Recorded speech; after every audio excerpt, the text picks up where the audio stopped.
the Shakhtar Donetsk hierarchy are actually going to be in London, potentially at that game this evening, for talks with Todd Boehly. Now, Arsenal have been in talks with them for some time. Details of the structure of the fee appear to be the stumbling block so far. So I guess the best question is, would Mudryk be a better signing for Arsenal or for Chelsea?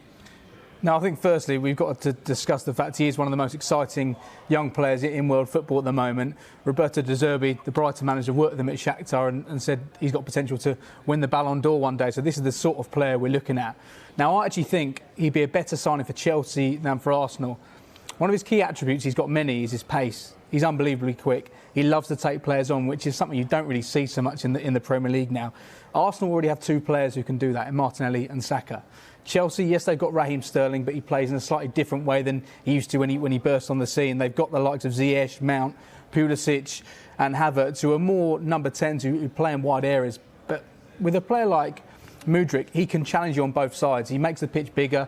He can take on a defender, which defenders absolutely hate. I think if Graham Potter could get him in, that offers something that they don't have at the moment, and it could be something which propels them to a better place than they're in at the moment. He wants Arsenal though, doesn't he? Yeah. All his social media and everything that's been going on in the last few weeks, he's been watching Arsenal games. I think he even put a social media story up where it says, you know, Gunners helped win the Premier League. All the signs are pointing from a player perspective that he wants that move to Arsenal. But Chelsea have got the financial power, it seems, to swoop in. I mean, what happens if Chelsea offer more money than Arsenal?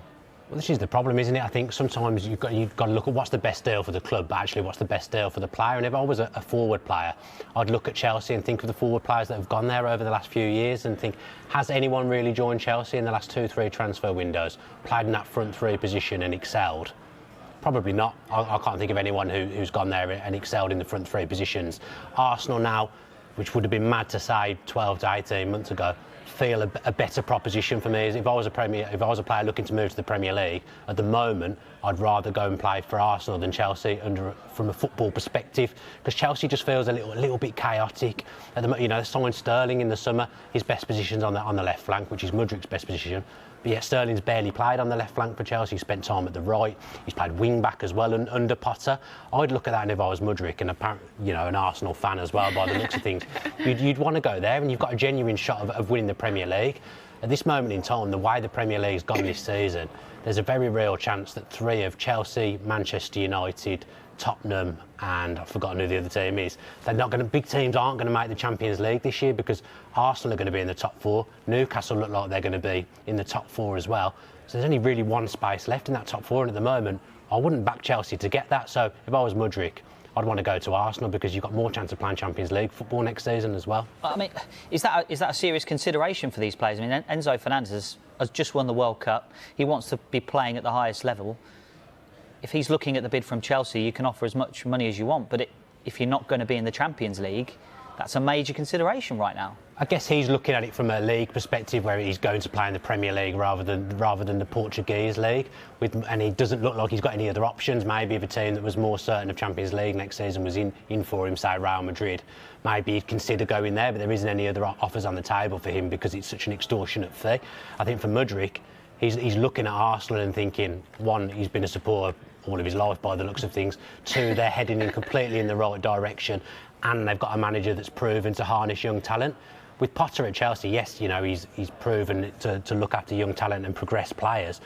But you look at sorry, you jump in, Harry. I was going to say, do you not think, though, for Arsenal's perspective, they want to strengthen from a position of strength already? They're at the top of the Premier League. They've got Gabriel Jesus out to injury. They're looking at that forward line. They want a bit more competition for Martinelli. And Nketiah's done really well in stepping in for Gabriel Jesus, but in a long-term thing throughout the rest of the season. If they're going for the title, they really want to be in a position of strength. And look, yes, it might cost more than they were expecting, but then they could go on being Champions League next season. That looks like it's almost guaranteed. If they manage to go on and win the title against all expectations, I think it does rely on strengthening when you're in these positions, and it would be the perfect time for them. They're a few points clear at the top, but Manchester City, we know the kind of runs that they can go on. They need more talent in that forward line if they want to go and do the whole thing, because we know how important squad depth is to teams going for the Premier League. I just think it's bizarre saying this now, that Arsenal does seem to be the obvious choice for the player, because they've got a defined plan at Arsenal, as you say. Arteta's got a track record now of improving young players, whether they be players coming in from outside the club or academy graduates like Saka and Emil Smith-Rowe as well. And with Chelsea, we know Graham Potter is a brilliant manager. He'll go on to be a brilliant manager, whether it's at Chelsea or not. But he's at this point in the project where he's still looking for what his best team is. We're still not quite sure what his system's going to be. And players like Mudryk and his representatives will look at that. And when you're adjusting to a new country, you need to be going in with as many boxes ticked as possible. And I think going to Arsenal, it's all there for him. Whether or not he'd start with the way those two wide players are playing, Chelsea, that's the one. He may get more game time, but I think, as you say, for Arsenal, in the last few years, they've just fallen away because their squad depth's not been there. If they've got a player like Mudryk who can come in, even if he creates 2 or 3 assists, score 2 or 3 goals, that could be the difference between them finishing second or them winning the Premier League for the first time in 18, 19 years. Well, as Dan was suggesting there, if Arsenal, Manchester City and Newcastle, if those Champions League spots are sewn up for you already, then one of Manchester United, Tottenham, Liverpool, Chelsea are going to miss out on the top 4, which could have huge ramifications in the summer window and going forward as well. Arsenal do have other irons in the fire as well. They could have a busy month of negotiations. They're talking to Atletico Madrid still over the potential signing of forward Joao Felix. It's thought Atletico want in the region of £19 million. Seems a lot of money for a 6-month loan. That includes his wages as well. As it stands, Arsenal feel that's a little bit too steep for them. So we'll see whether that develops over the next few days as well.